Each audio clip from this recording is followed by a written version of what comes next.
আজকে অত্যন্ত গুরুত্বপূর্ণ একটি দিন। আপনারা জানেন যে আজকে 6টায় বাংলাদেশ নির্বাচন কমিশন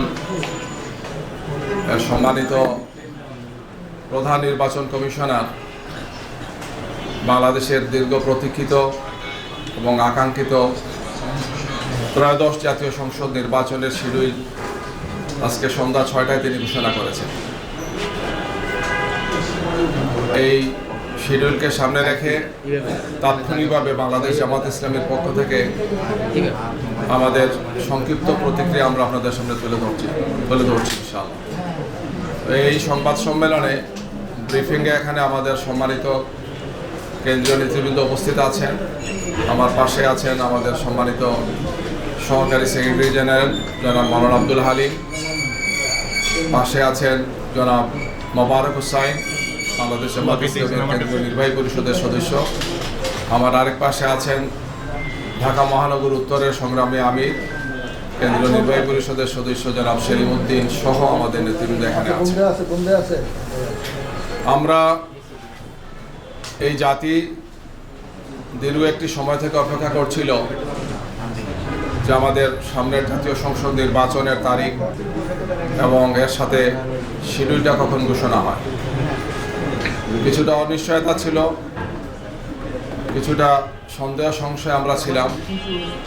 তো আজকের প্রধান নির্বাচন কমিশনারের ঘোষণার মাধ্যমে সেই সংশয়ের অবসান হয়েছে। আগামী 2026-এর 12 ফেব্রুয়ারি আপনারা জানেন বাংলাদেশ জাতীয় সংসদের 300 আসন নির্বাচন অনুষ্ঠিত হবে। আমরা জাতির সাথে সাথে আমরাও মোবারকবাদ জানাচ্ছি এবং এই ঘোষণাকে আমরা স্বাগত জানাচ্ছি। আমরা মনে করি যে এর মাধ্যমে জাতীয় সংসদ নির্বাচন নিয়ে কোনো অনিশ্চয়তা থাকলে সেটা কেটে যাবে ইনশাআল্লাহ। এবং এর পাশাপাশি আমরা এটাও বলতে চাই যে জাতীয় সংসদ নির্বাচন সুষ্ঠু, সুন্দর এবং নিরপেক্ষ করার জন্য অনেকগুলো গুরু দায়িত্ব নির্বাচন কমিশনকে পালন করতে হবে। আমরা সে সমস্ত বিষয় নির্বাচন কমিশনকে আমরা অবহিত করেছি। আমরা আশা করব যে তারা সেই সমস্ত গুরুত্বপূর্ণ দায়িত্বগুলো পালন করবে। বিশেষ করে সবগুলো রাজনৈতিক দলের জন্য লেভেল প্লেইং ফিল্ডকে নিশ্চিত করা, অবৈধ অস্ত্র উদ্ধার করা এবং জাতীয় সংসদ নির্বাচনকে অর্থবহ করার জন্যে প্রশাসনিক এবং অন্যান্য যতগুলো দায়িত্ব আছে এই সবগুলো দায়িত্ব পালনে তারা সর্বোচ্চ দায়িত্বশীলতার পরিচয় দিয়ে তারা দায়িত্ব পালন করবে। এক্ষেত্রে কোনো ধরনের কোনো দুর্বলতা আমরা আশা করব না, যাতে জাতির উদ্বেগ বা উৎকণ্ঠার কোনো জন্ম হয়।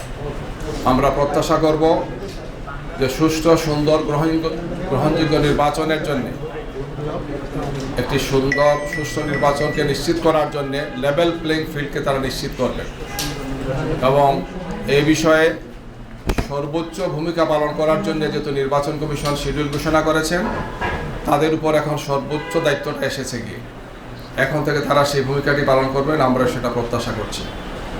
আমাদের শীর্ষ নেতৃবৃন্দ আপনারা জানেন যে আমরা 8 দল একসাথে আন্দোলন করছি। আমাদের এছাড়াও আরও যে সমস্ত বক্তব্যগুলো আছে আমরা 8 দলের শীর্ষ নেতৃবৃন্দের পক্ষ থেকে বিস্তারিত পর্যালোচনা করে আমরা আপনাদের সামনে সেটিও পেশ করব ইনশাআল্লাহ। আমরা ত্রয়োদশ জাতীয় সংসদ নির্বাচনের এই শিডিউলকে আমরা স্বাগত জানাচ্ছি এবং আমি আবারও আশাবাদ ব্যক্ত করছি আমরা সবাই যে নির্বাচনকে সুষ্ঠু, সুন্দর, গ্রহণযোগ্য করার জন্য নির্বাচন কমিশনের উপর যে দায়িত্ব সে দায়িত্ব পালনে তারা সর্বোচ্চ দায়িত্বশীলতার ভূমিকা তারা পালন করবেন।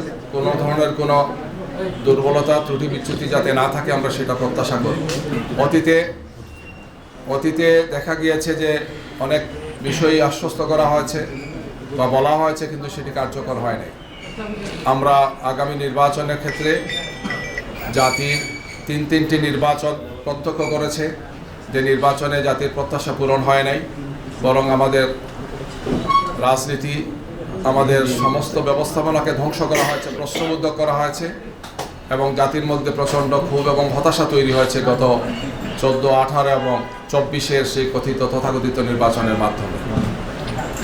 এই জন্যে এ ব্যাপারে আমরা আশা করব আগামী নির্বাচনে তারা সেই দায়িত্বটি তারা পালন করবেন, যেটি জাতির প্রত্যাশা, যে অতীতের এই 3টি নির্বাচনের মতো হবে না, বরং একটি সুন্দর সুষ্ঠু নির্বাচন তারা জাতিকে উপহার দেবেন।